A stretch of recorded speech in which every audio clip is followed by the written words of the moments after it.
aqui, fiz agronomia, o mestrado aqui na UFLA também. Atualmente eu sou docente voluntária aqui na UFLA também na disciplina de plantas daninhas e trabalho com a cultura do café.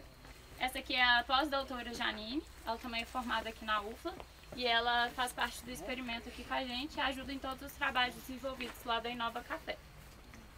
Hoje a gente vai apresentar alguns dados e discutir um pouquinho alguns dos temas que a gente vai discutir. A gente não testou, mas são tecnologias que estão sendo viáveis atualmente para a cafeicultura. Então a gente vai apresentar esse experimento e citar algumas tecnologias que estão sendo utilizadas hoje pelo produtor e oferecidos pelas empresas. E a gente vai começar falando dos fertilizantes, a gente vai começar falando do aspecto de nutrição da lavoura cafeeira. E quando a gente já fala nesse aspecto de nutrição, a gente já logo pensa em uma ferramenta que a gente tem em mãos, a gente agrônomo e a gente produtor, que é a análise de solo. E por que eu estou falando da análise de solo aqui? Porque é uma ferramenta simples, prática e barata. E hoje, infelizmente, muito produtor não tem feito análise de solo. Ainda isso, né? Porque quanto tempo a gente já vem batendo nessa tecla da importância da análise de solo. Então a gente sempre gosta de frisar essa importância e essa viabilidade até econômica da análise de solo. Tem muita gente que fala que a... 20 minutos, né? Tem muita gente que fala que a análise de solo não precisa, que já fez ano passado, que às vezes é caro tirar uma análise por talhão homogêneo, mas quando a gente coloca isso na ponta do lápis, não é realmente assim. Não é tão simples quando a gente vai numa consulta médica, a gente chega lá, o médico, a primeira coisa que ele fala, ele examina a gente e ele pede o quê? Exame de sangue, não é? Pra gente não é simples isso? É a mesma coisa, a gente agrônomo, a gente técnico, a gente produtor pedir um exame do nosso solo, um raio-x do nosso solo, para saber como está essa fertilidade. Só a partir daí que a gente vai ter conhecimento e condição de tomar as nossas decisões, de qual fertilizante a gente utilizar, de quanto de calcário, se é preciso a gente fazer a calagem, se é preciso fazer a gessagem. E aí a gente entra em outro aspecto importante, análise de solo para calagem, nutrição e fertilidade, 0 a 20. Análise de solo para gessagem, 20 a 40. Então todos esses aspectos devem ser levados em consideração quando a gente fala de nutrição do café. E falando nessa palavrinha nutrição, a gente tem que ter em mente outro aspecto.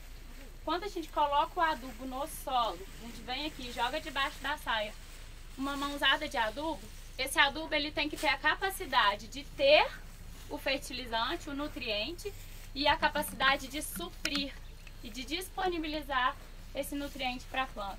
Não adianta o adubo ter o nitrogênio e ter o potássio.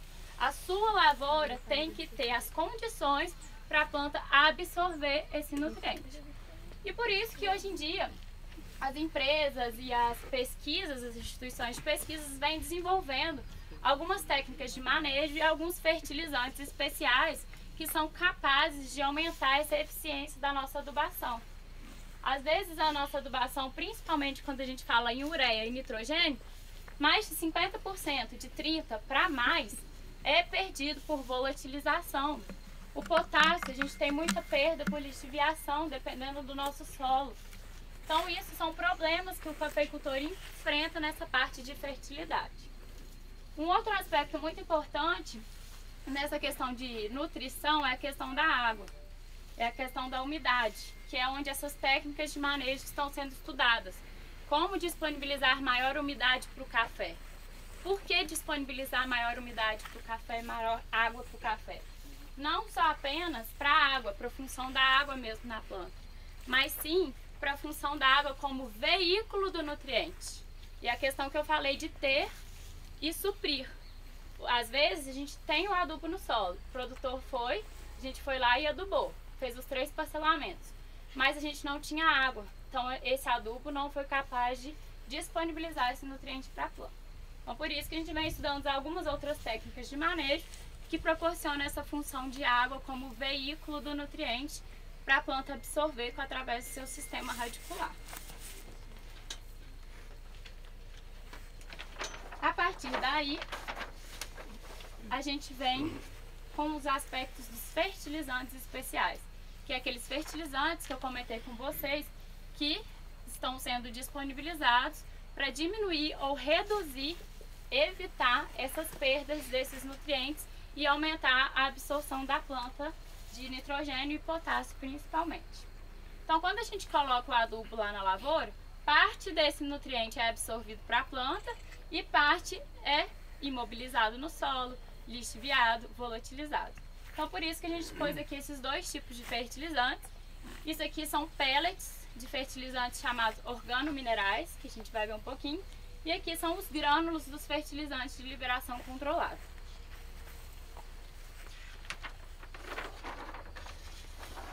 Falando um pouquinho primeiro desses fertilizantes de liberação controlada, você já deve ter escutado falar alguns nomes aí de algumas empresas, que eu não posso citar, mas se alguém quiser perguntar depois, a gente pode discutir um pouquinho. Esses são aqueles fertilizantes que o pessoal fala que são protegidos, que são encapsulados ou recobertos. Esse em questão que a gente utilizou aqui, o de liberação controlada, é um grano de ureia. Sabe aquele amendoim japonês? Vocês imaginam que a gente come tiragosto tomando cerveja? Aquele amendoim, dentro é o grano de ureia. Uma camada em volta de enxofre. E aquela casquinha que tem de pimenta, de ervas e não sei o que, é o polímero que recobre e que vai disponibilizar em diferentes tempos para a planta. Então, de acordo com essa casquinha, com esse polímero de recobrimento, a planta vai conseguir absorver de um período gradual, ele vai ser liberado de forma gradual para a lavoura.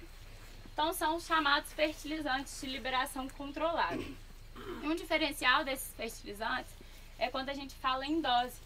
Porque quando a gente vai fazer uma receita para uma adubação a partir da análise de solo, é lógico, essa receita nossa com fertilizante convencional, ela já leva em consideração parte desse fertilizante que vai ser perdido.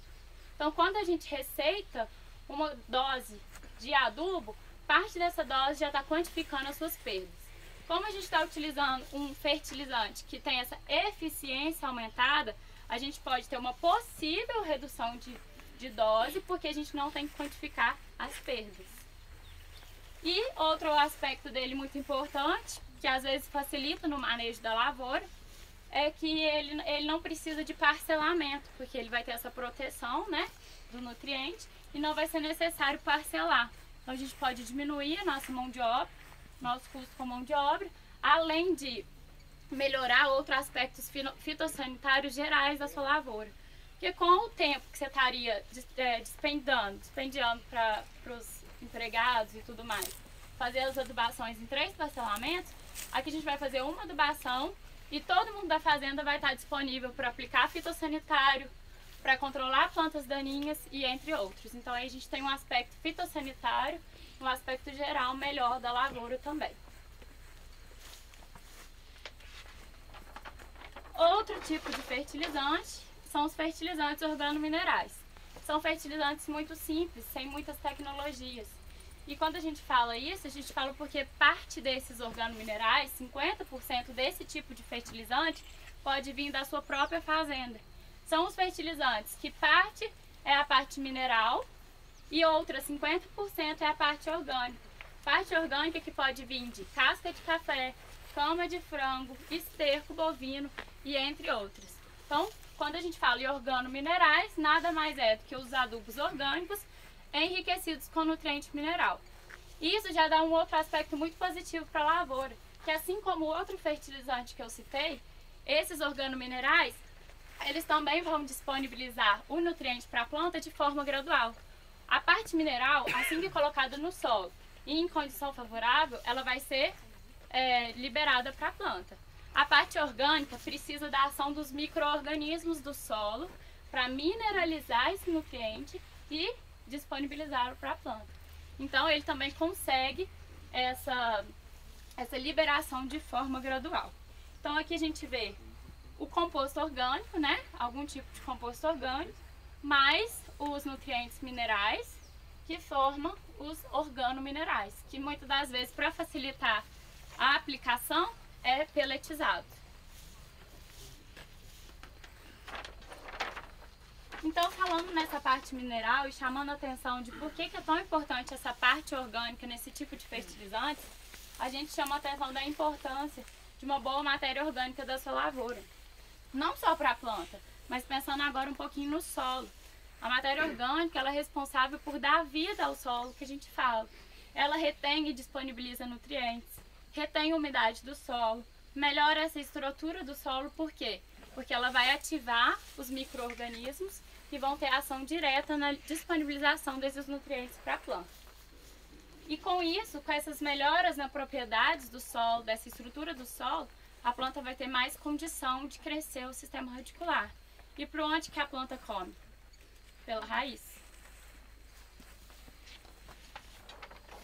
Aqui no experimento em si, a gente estudou algumas fontes de matéria orgânica, pensando nesse condicionamento do solo. A primeira delas, que a gente vai observar, é o uso da braquiária na entrelinha e o corte dessa braquiária e jogando esses restos culturais na linha de plantio. Então aqui a linha de plantio está coberta pelos restos culturais da braquiária. O outro foi um composto orgânico que a gente comprou de uma empresa, mas que a gente usou assim pensando até numa semelhança com o esterco bovino. E também utilizamos a própria casca de café.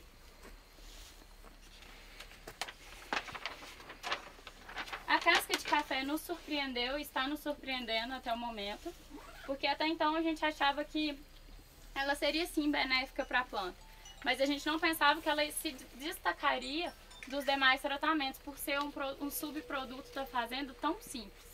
A gente colocou aqui no experimento de 5 a 10 litros por planta na superfície do solo. Outro experimento que a gente realizou também em casa de vegetação, nós submetemos as plantas a 40% da capacidade de campo. É um nível altíssimo de deficiência hídrica. As plantas que estavam apenas com a casca de café em cobertura cresceram muito mais do que as plantas que não tinham. Essa planta aqui, ó, é a planta da nossa lavoura convencional, que só recebe os adubos, o fósforo no suco, adubação pós-plantio e tudo mais. Essa aqui recebeu a mesma coisa que essa, porém a casca em cobertura. E essa propriedade da casca, esse benefício da casca, não é só apenas pela essa cobertura do solo. Ela é uma importante fonte de potássio. Então tem muita porcentagem de potássio na casca de café.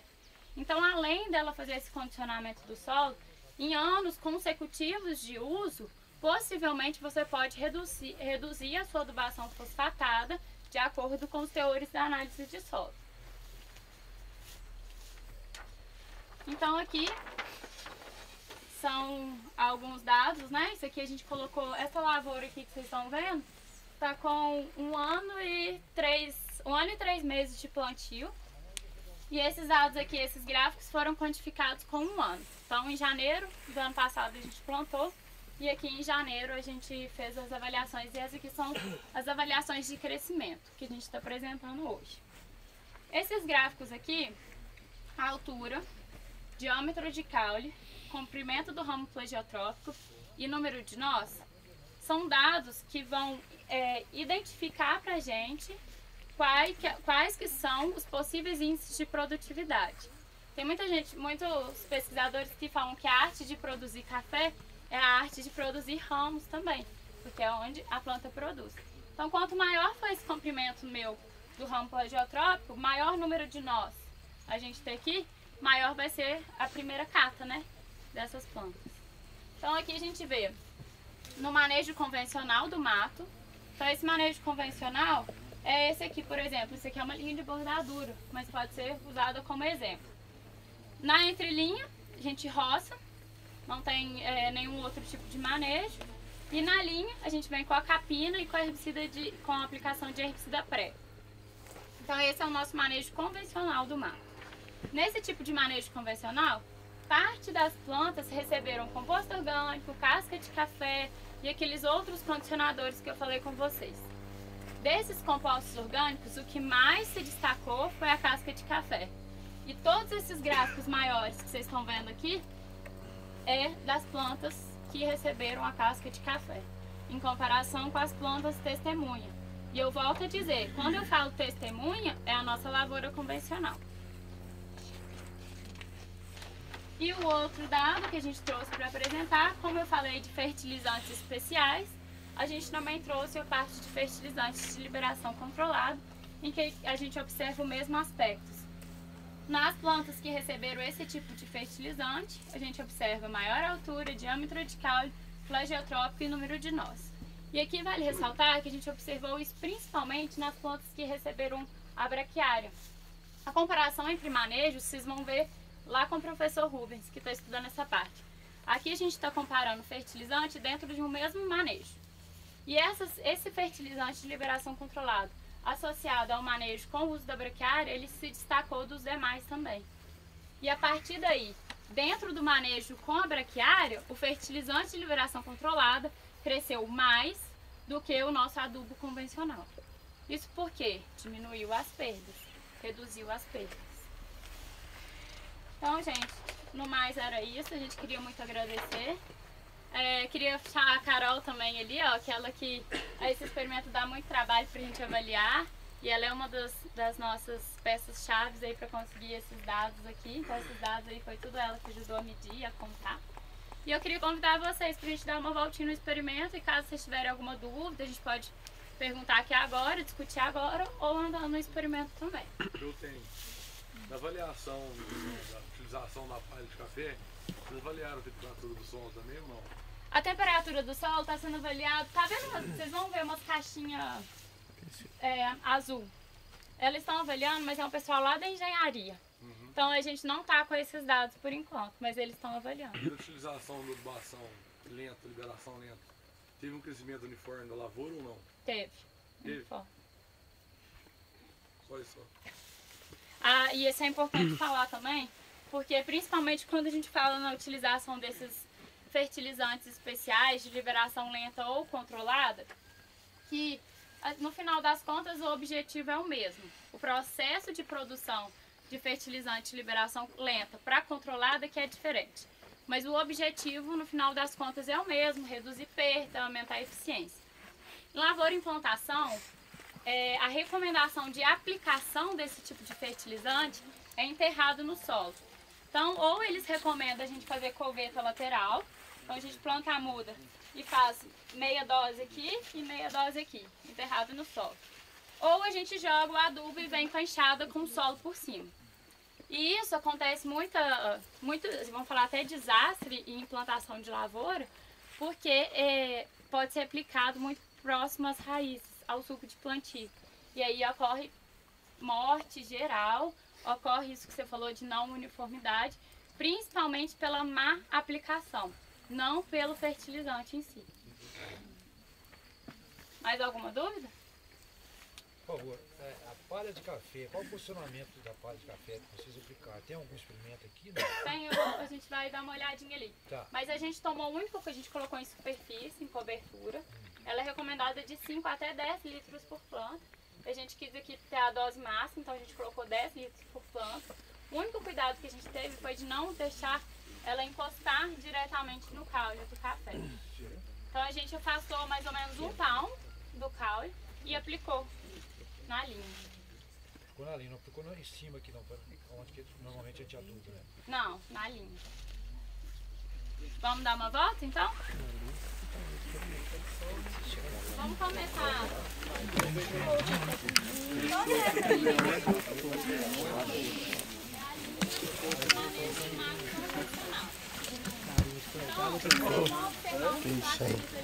então essa linha aqui foi aplicada herbicida pré na linha, mais capina necessário e passada na entrelinha.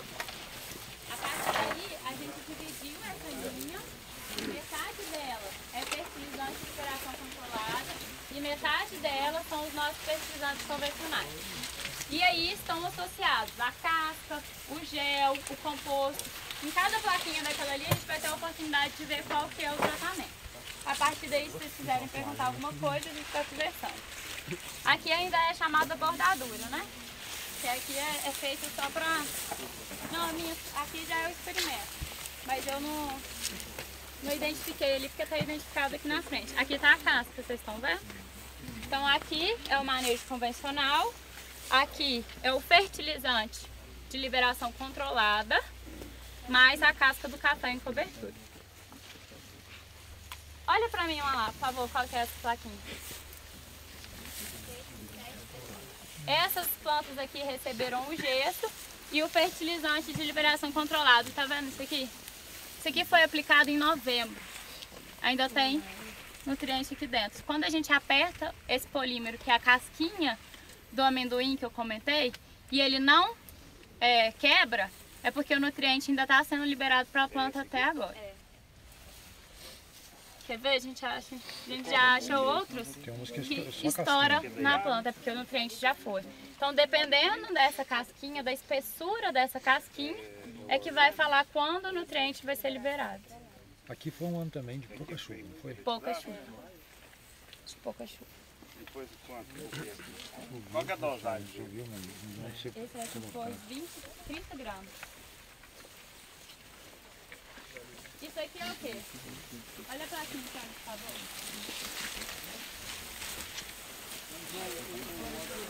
Vocês usaram o Citrus ou o Polyblend? Polyblend. É o que eu citei, que eu comentei com vocês. Quando eu falei em liberação lenta, eu estava falando do ciclo. Quando eu falei em liberação controlada, eu estou falando do Polyblend. Os dois, o objetivo em si é o mesmo. Aumentar a eficiência da adubação, diminuir perdas e tudo mais. O que muda é o processo de fabricação desse tipo de fertilizante. Esse, no caso, eles são esses nutrientes recobertos com enxofre, mais esse polímero.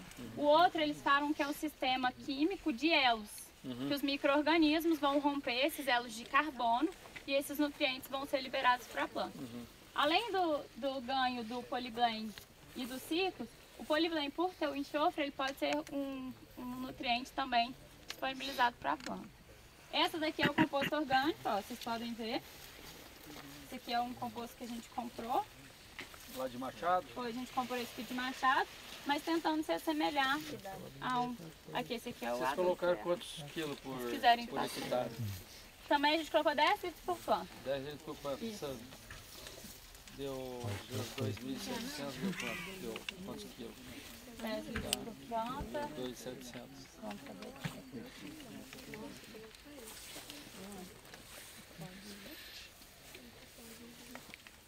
27 mil.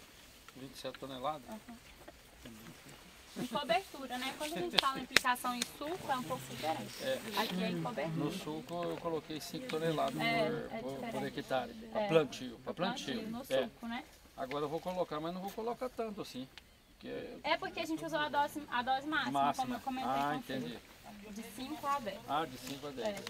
E aí a gente vê, olha que o degrau de diferença entre esse tratado mais litro ou quilo? Litro. 70 é a nossa testemunha, é a nossa lavoura convencional. Essa aqui ela foi lá, fósforo no suco, calagem, mas a gente não usou casco, não usou composto, não usou gesso. Essas três que a gente discutiu ali, tinha casca, composto e gesso. E essa aqui não tem nada. Olha a desuniformidade. Essa terra aqui apresentava necessidade de gesso? A de 20 a 40, sim. Se não me engano, eu não sei te falar de cor a dose, mas não era tão alta a dose que a gente utilizou. Mas ela apresentava. Vocês fazem em relação à necessidade calcária? Teor de argila. Teor de argila. Gesso, teor de argila. Agora esse outro aí é o gel. É o gel. É o que eu comentei com vocês. O gel aqui, ele não teve aquela propriedade de cobertura do solo, porque ele foi colocado no suco, a gente nem consegue ver ele. Então, no momento da aplicação, a gente colocou esse gel na cova de plantio. E a partir daí, a muda veio absorvendo essa água, principalmente em questão de umidade, disponibilização de água gradual para a planta. Ele não respondeu tanto quanto os outros, pela propriedade principalmente de cobertura do solo. Mas a uniformidade das plantas e o pegamento foi diferente do testemunho. Aqui que é o gel. Tem com gel e cobertura. O gel de cobertura, ele não é muito recomendado porque ele perde, ele é sensível à luz do sol, à luz. E e aí ele perde as suas propriedades se aplicado em cobertura. Tem um outro tipo de gel que é chamado HB10, que ele é aplicado via fertirrigação. Ele deixa a água um pouco mais viscosa e aí ele pode ser aplicado aqui. Esse que a gente utilizou não, são aqueles que tem um polímero que é hidratado e ele tem que ser colocado embaixo do solo, na cova. Na hora de escolher, como que você escolhe de liberação lenta ou controlada? Aí depende muito até da empresa, da assistência. Então vai de região para região, necessidade de um produtor para o outro, então isso aí depende. O objetivo dos dois fertilizantes é o mesmo.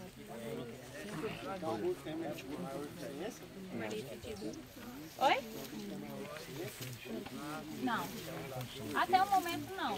Mas isso é muito discutido ainda. Tem pessoas que falam que o de liberação controlada é melhor.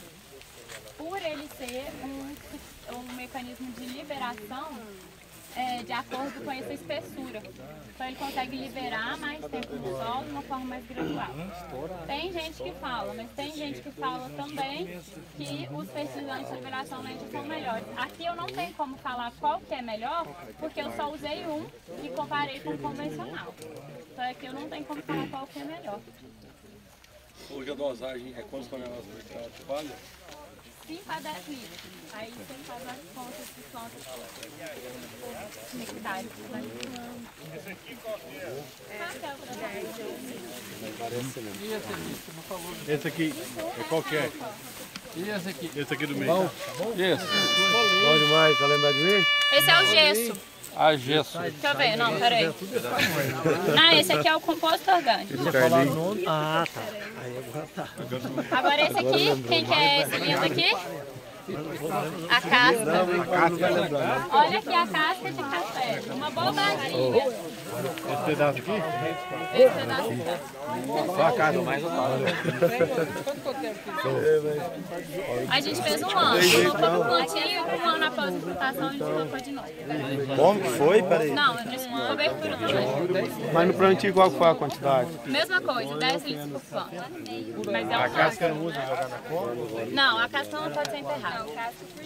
Gesso também, a casca não. Gesso é colocado na cova de plantio. Mas na hora de plantar, fez a batida, só colocou na cova? Plantou e colocou em superfície. Ah, em superfície. Ah, tá. Não foi incorporado. Não, não foi incorporado. A casca aqui É duas linhas ou tem ali no meio também? É, de cá e de cá a casca, né? Aqui no meio não? entre plantas não tem Não, entre casca não. plantas é a cada que cai um pouquinho, né? Ó. Não, é só duas linhas mesmo. É. É recomendado pôr dos dois lados da casca. Oi? É recomendado para colocar dos dois lados, né? Dos dois lados. Esse se a lavoura for meio perto, como é que tu coloca? Coloque do lado de cima. Só lá de cima. É. Se não tiver como colocar de baixo, põe de cima. E ela pode dar excesso ou não? Pode, tem que ter cuidado. Não passe dessa dose, de 5 a 10 litros. Questão de nutriente, um nutriente pode competir, um nutriente compete com o outro. Se a gente tiver muito potássio, pode inibir a absorção de outros. Para não dar esse excesso, todo ano é bom já fazer o análise. Análise de solo, isso que é importante. Gente, muito obrigada, viu? A complequiária. A complequiária qual que é?